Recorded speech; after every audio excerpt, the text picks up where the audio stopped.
네, 정치권 동향을 대기자의 시선으로 짚어보는 목요 정치클럽 기자 대기자 시간입니다. 오늘도 최병묵 TV조선 해설위원 그리고 성한영 한겨레 선임 기자 함께하겠습니다. 어서 오십시오. 어서 오세요. 네. 네, 오늘 바로 첫 번째 토크 주제로 넘어가 보도록 하겠습니다. 먼저 성 기자님께서 준비를 해오셨죠? 네, 국회의장하고 여야 대표들이 만나서 대화하는 모습 자체가 참 보기 좋았고요. 대화 타협의 정치가 지금 재가동 되기를 기대하면서 네. 정치의 귀화함에 대해서 좀 얘기를 해보고 싶습니다. 예, 이제 여야당 대표 간의 만남은 지난번에 이제 이낙연 신임 대표가 당선되면서 바로 김종인 위원장을 방문하면서 만나고 해가지고 협치 이런 논의가 되긴 했었는데 그 국회의장 주재하에 이렇게 만난 건 첫 만남인데요.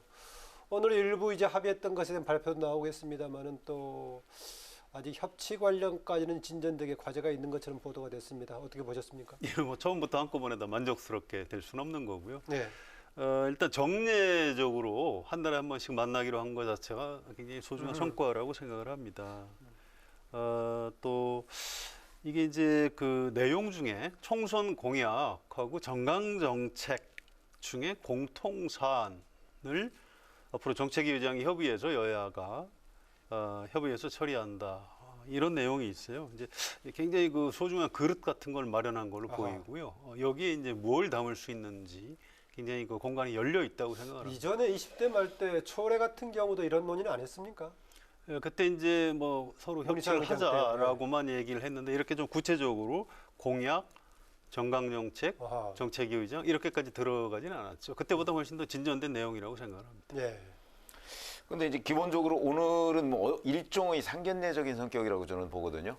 그리고 합의 내용을 보면 뭐 이제 그런 회의체를 만든다 하는 거 하고, 그다음에 뭐 코로나 극복을 위한 뭐 양당 그리고 지금 말씀하신 그 정강 정책의 공통점 뭐 이런 얘기를 했는데 물론 상당한 정도의 출발선상에 섰을 때는 총론적 합의로서 우리가 긍정적으로 평가해야 되지만 자 그럼 앞으로 이제 다음 달부터 실제 그 구체적으로 정강 정책과 공통점에 뭐 34가지가 있다고 얘기를 했는데 예. 잘 아시지만 정강 정책이나 이런 데 보면 그거는 굉장히 총론적 개념으로 돼 있어요.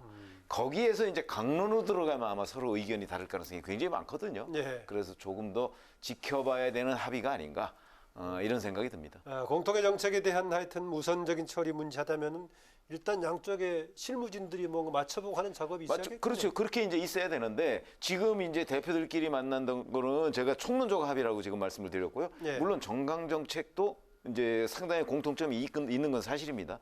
근데 정강 정책의 표현 자체가 정말 그 하나하나가 담고 있는 의미까지도 양당이 공유하고 있느냐 하는 부분은 이제 강론으로 들어가 보면 속내가 드러나겠죠. 네, 뭐 뒤에 이제 속내 또 이제 두고 보자는 얘기. 어쨌든 간에 시작으로서 새로운 그릇에 상당히 그 오늘 성한영 기자 좀 의미를 두고 있는 그런 상황이었습니다. 그런데 이제 국민들 여야 대표가 만나면 워낙 지금 21대 국회 시작하는 과정에서부터 현재 국민의힘과 여당 이렇게 갈등 관계에 있었기 때문에 뭔가 새로운 국면을 만들 수 있을까?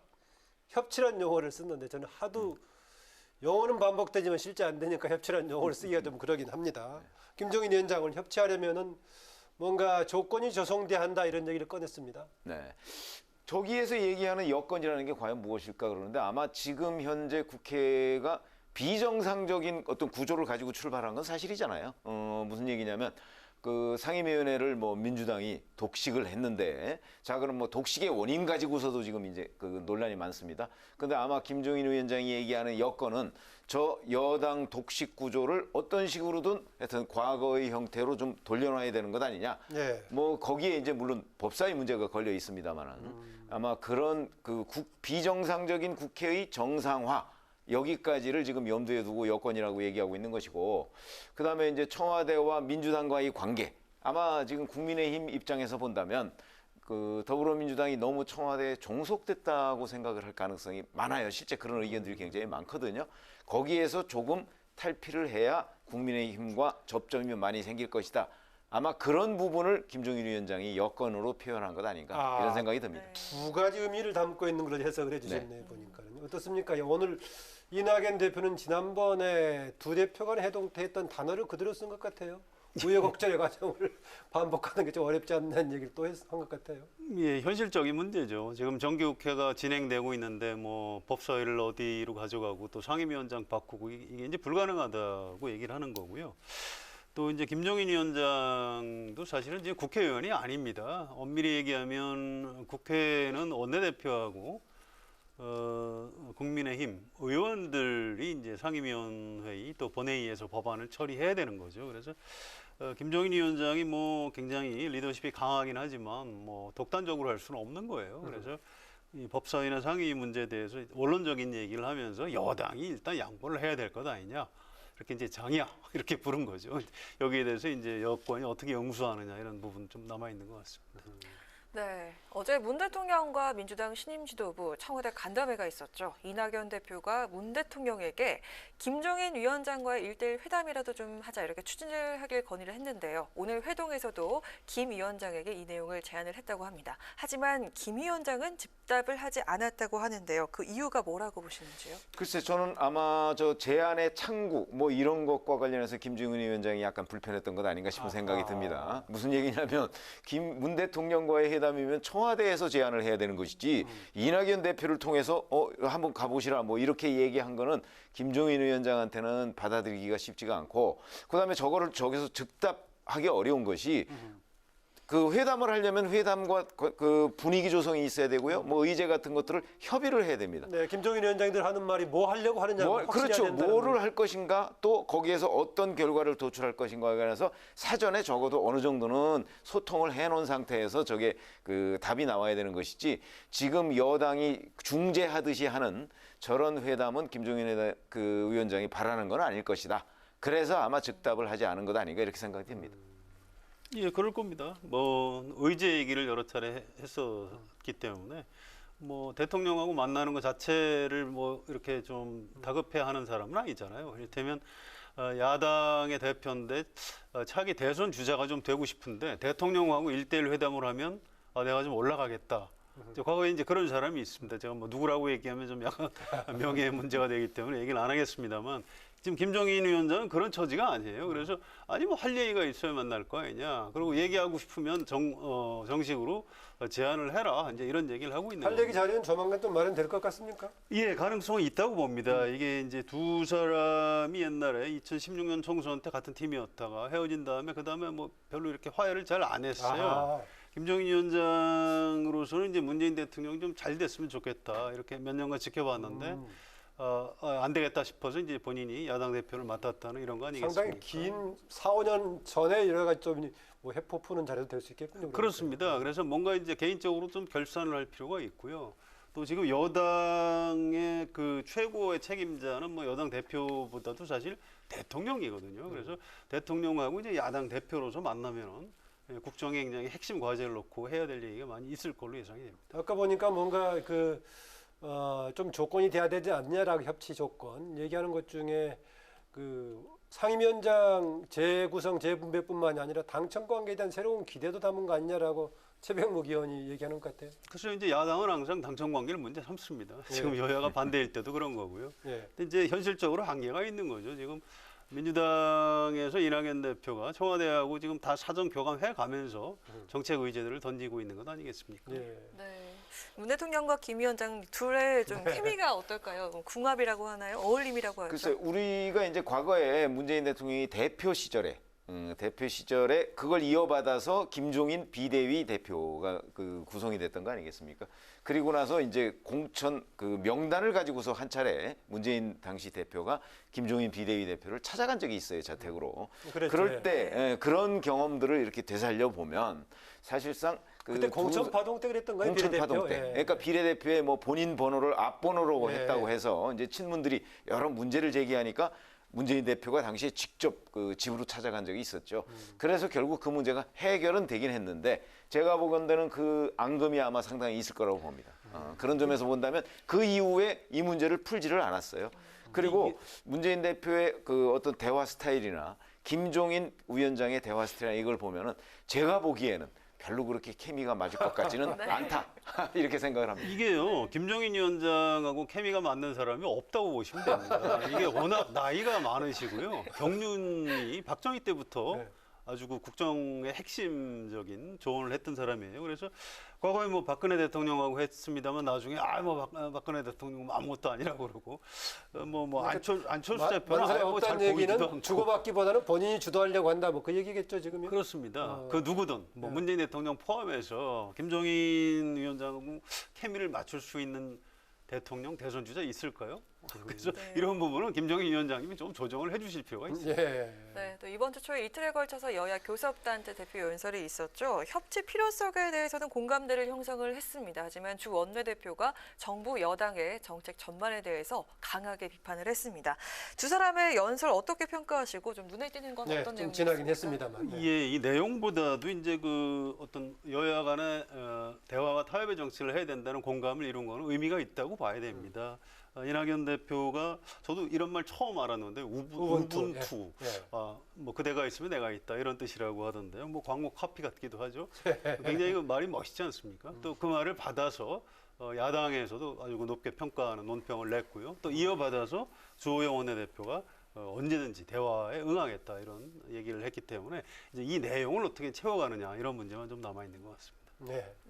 글쎄, 제가 보기에는 뭐 굉장히 상반되는 대표 연설을 했다고 저는 보거든요. 이낙연 대표 연설이나 주호영 원내대표 연설을 보면 특히 주호영 원내대표 같은 경우는 뭐 삼권분립과 법치주의가 무너졌다, 뭐 이런 평가를 하고 공정과 정의의 가치를 지금 얘기하고 있습니다. 거기에 비해서 이낙연 대표의 입장은 그 전반적인 맥락을 보면 정부의 입장과 매우 유사해요.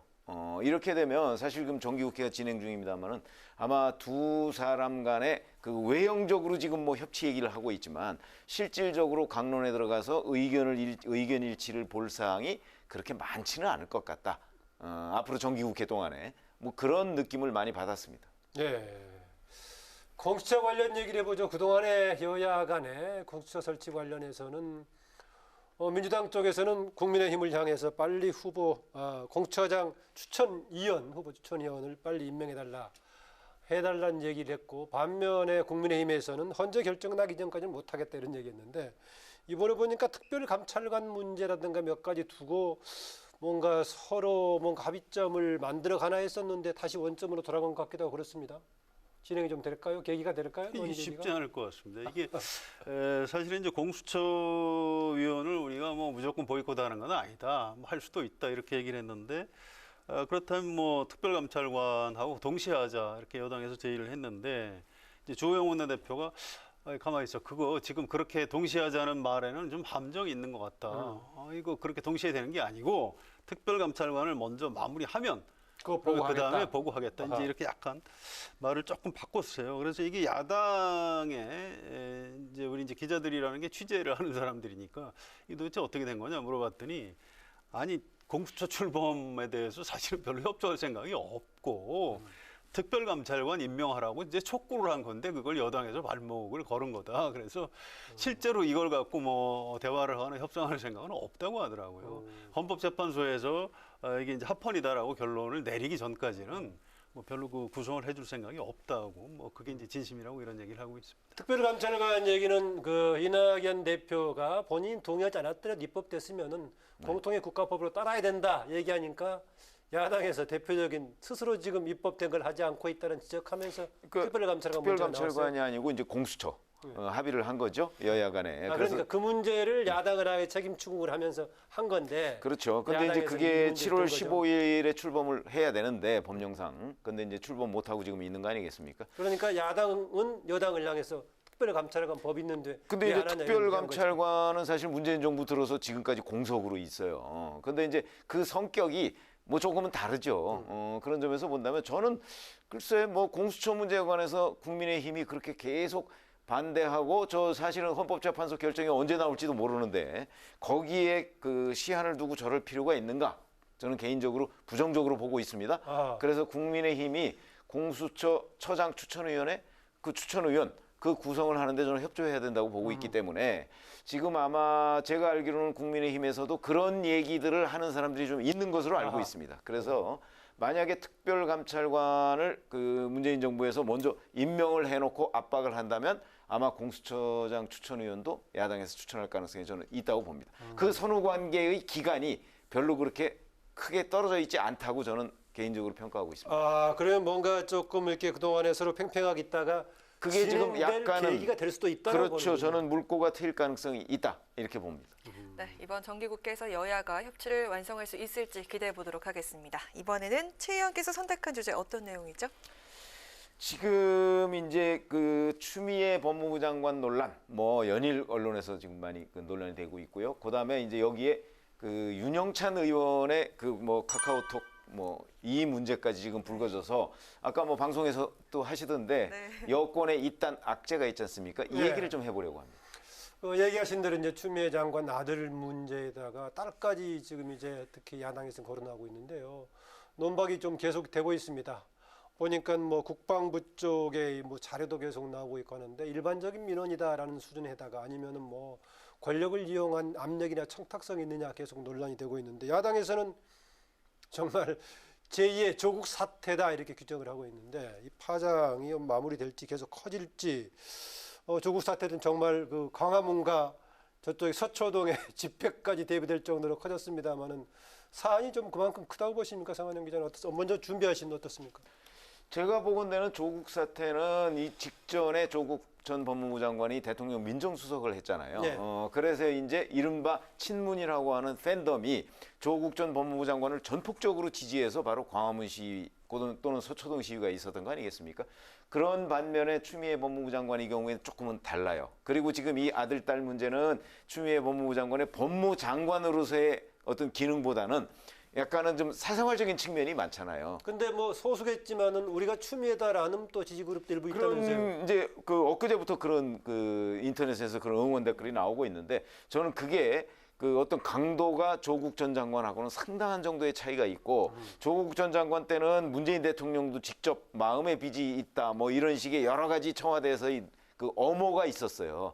근데 추미애 법무부 장관 관련해서는 지금 그런 거 없거든요. 그래서 두 사람 간의 차이가 있지만 파장은 제가 보건대는 오히려 저 추미애 법무부 장관이 더 길게 갈 가능성이 있다. 그리고 현재보다 더 커질 걸로 보세요, 줄어들 걸로 보세요. 저는 커질 걸로 봅니다. 왜냐하면 그건 추미애 법무부 장관의 태도 문제도 있지만 이걸 검찰에서 지금 수사하고 있지 않습니까? 근데 이 수사가 결국은 추미애 장관이 짜놓은 그 인사 라인에 있는 사람들이 수사를 하고 있는 거거든요. 그래서 저 수사 결과가 나온다고 해도 국민들을 납득시키기가 어려울 것이다. 이렇게 보고요. 반면에 조국 전 장관은 윤석열 검찰총장이 했던 거란 말이죠. 그럼 윤석열 검찰총장은 그때까지만 해도 국민들의 신뢰를 상당히 받고 있었던 상황이기 때문에 예. 일단락이 될 수가 있었는데 아마 추미애 법무부 장관 그 아들 문제는 검찰에서 수사 결과가 발표되면 일단락되는 게 아니고 그게 다시 또 재생산될 가능성이 높다 이렇게 봅니다. 김종민 민주당의 최고위원은 뭐 내용은 별거 없는 건데 지금 야당에서 정폭시켜서 지금 정치적인 공세하고 있다 이렇게 얘기하던데요. 여당 의원이니까 이제 그렇게 표현하겠죠. 그런데 이제 상식을 가진 사람들은 이게 이제 군 문제이기 때문에 굉장히 민감한 건 사실입니다. 여론조사에서도 문재인 대통령 국정평가나 여당에 대한 지지도가 좀 하락하고 있죠. 이게 반영됐다고 보세요? 예, 저는 그렇게 반영됐다고 봅니다. 그래서 이게 그 또 야당이 문제 제기하면 뭔가 문제가 있으니까 제기를 하겠지라고 일반 국민은 생각을 하는 겁니다. 그런데 아직은 사실관계가 잘 정리가 안 됐어요. 막 이렇게 공방만 이어집니다. 그 딸 문제까지 가는 거는 그건 좀 아닌 것 같고요.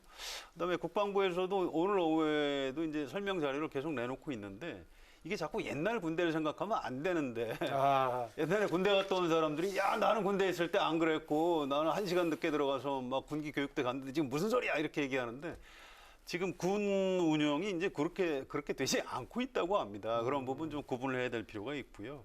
그래서 이 사실관계 부분은 조금 뭐 검찰 수사를 지금 서두르고 있기 때문에 결과를 내놓고 나서 판단하면 될 것 같고요. 좀 증폭될 걸로 지금 그 최 의원은 저는 전망하는데. 그렇게 안 봅니다. 왜냐하면 지금 검사들이 결론을 냈는데 이게 뭐 정권 바뀌면 다시 또 검증하지 않겠습니까? 검찰 내부에서 그때 가서 그 검사들 어떻게 책임지려고요? 그래서 대한민국 검사들이라는 게 그렇게 수사 엉터리로 할 거로 저는 생각이 되지 않고요.